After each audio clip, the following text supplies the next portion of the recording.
I am going to make the best clipboard. But first, the problems. The problem with a piece of paper this big is that it's so big. What I want is a half sheet. I want an A5 piece of paper. Now, if I had started with an A4 piece of paper, all I would have to do is fold it in half, like this. Right? And if I had started with A4, I would have 2 A5 pieces of paper, but I didn't start with A4, I started with US letter. They make clipboards for full-size pieces of paper. This is my current favorite. It's made by National. You can see how there's a border all the way around and the paper doesn't hang off.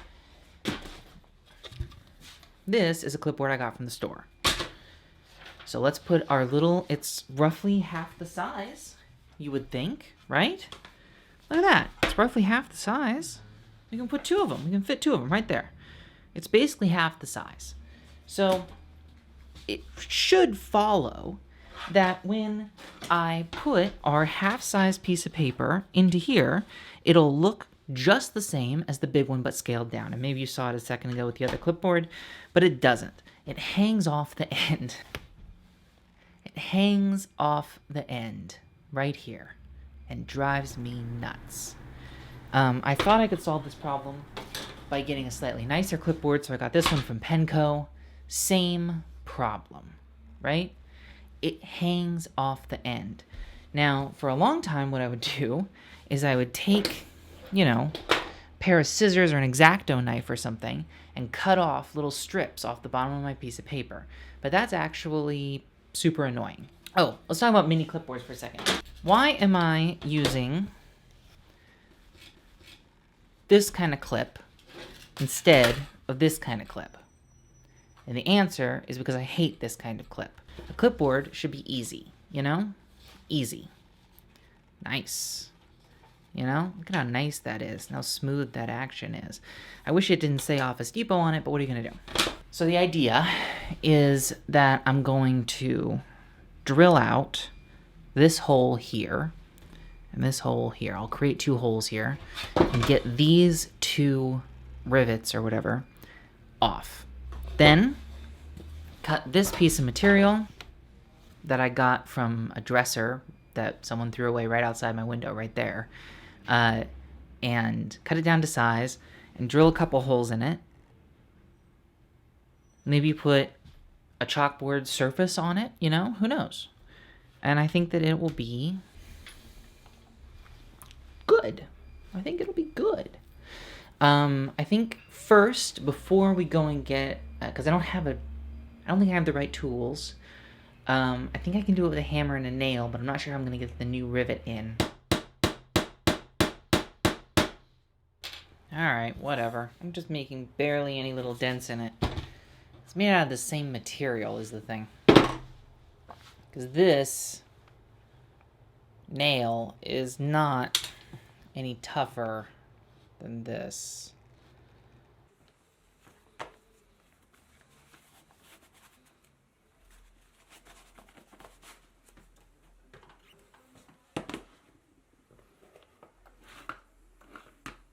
This was a lot of trial and error. I was very worried about getting metal shavings on my hands. I should have been more worried about keeping track of them when they came off of the clipboard. Look at how much that is wobbling. I did not clip that in very well, but it's the wrong size anyway. I started small and I'm kind of gradually increasing the size, comparing it to the hole in the clipboard, the hole in the rivet on the clipboard, and putting it back in. You see, I try several different sizes here, sort of gradually increasing them. I eventually managed to sort of punch all the way through, because what I'm trying to do is destabilize this metal so that I can take it apart. I kind of went about that the wrong way, because my first thought was to make a hole through it. As you can see that I've made a hole through it here, but making a hole through it did not make it any easier to get the rivet off. I was like, I'll do a hole on both sides, and then I did make a hole on both sides, but that wasn't helpful to me in any sort of significant way.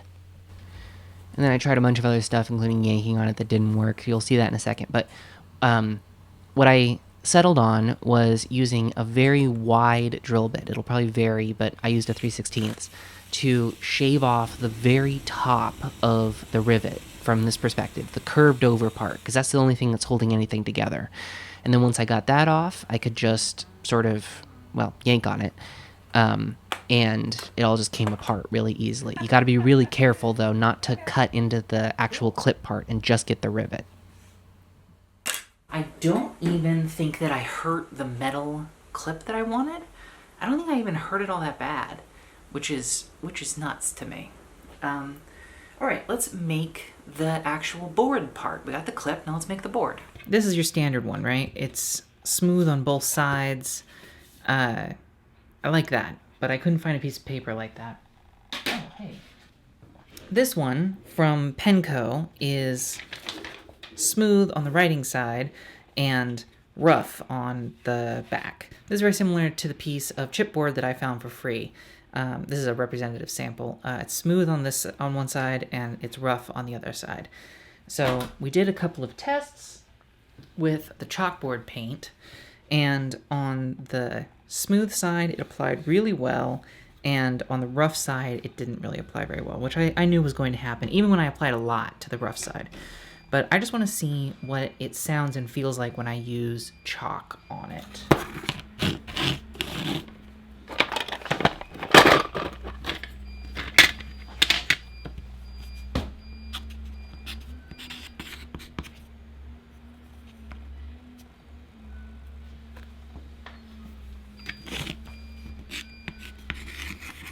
Kind of rough. I'm not getting a lot of good, like, I need it to be smoother. Maybe I can sand it down. And what's this side feel like? Nothing. Basically like writing on this. Okay. I wonder if I can sand it down a little bit. Oh, that feels way better. Okay. So I'm going to apply a bunch of it to one side. And how does it feel on the hand? I'm going to do that on the back. I guess I can't really do it on the back, because if I do it like this, when I get the piece of paper,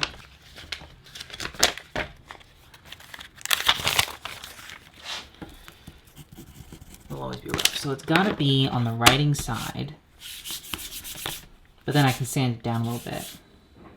Oh my god, that's going to be so good. Okay. Okay. I thought for sure... Hi, Editing Jacob here. I thought for sure I got this footage, but it looks like I just didn't. Of me cutting out the actual piece of board. If you want to cut this stuff, a saw doesn't work very well. What I found works well is scoring it several times with an X-Acto knife and then bending it, which is what I did, and I thought I got it on film. And if you look closely, you can see scratches, because I'm not a particularly able craftsman. But anyway, back to the show.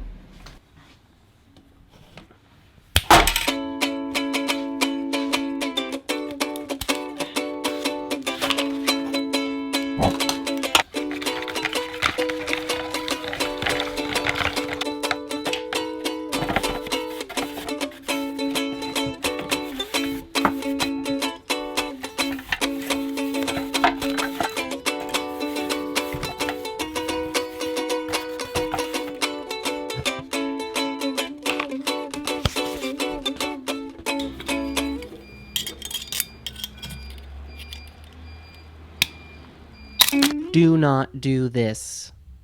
Do not take the pin out of the clip assembly. It is incredibly difficult to reconfigure the entire assembly once you have removed the pin.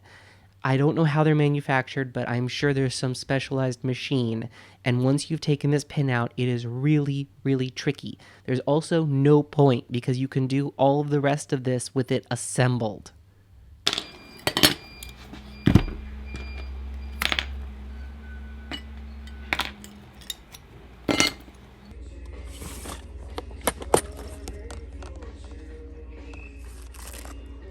Hardware. I decided against rivets because I don't know how to set rivets, and I decided in favor of a couple of truss head 1024 half-inch machine screws.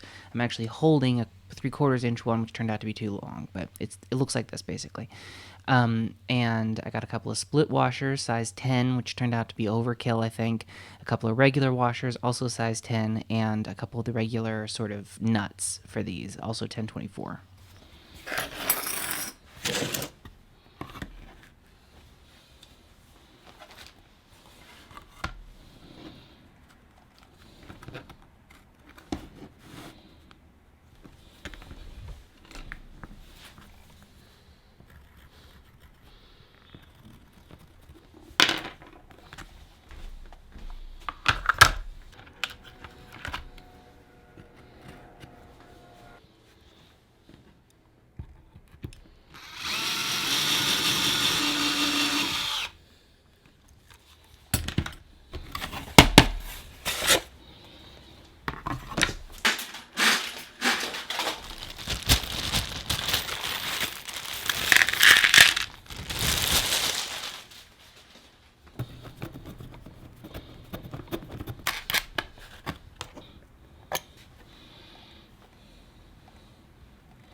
I have to figure this out.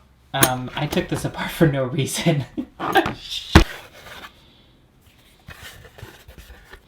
This is so rocky. I gotta sand this down more. These edges, this is rocky.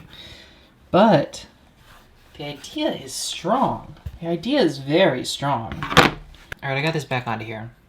Don't take this apart if you don't have to. I bent this pretty badly, and probably I'm going to have to replace it with the other one that I have, following the same pattern that I did to get here. The way that if this middle thing ever comes off, just replace the whole clip. Like, it's ridiculous. But the way I ended up doing it is I pulled this tine here with my pliers into the inside of it at an angle and then up, and then that managed to eventually work, but it took a long time. I'm just gonna screw this back on here.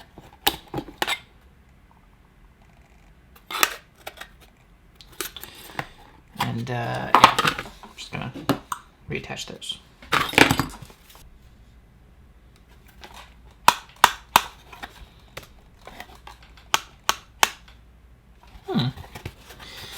All right, let's see how it works.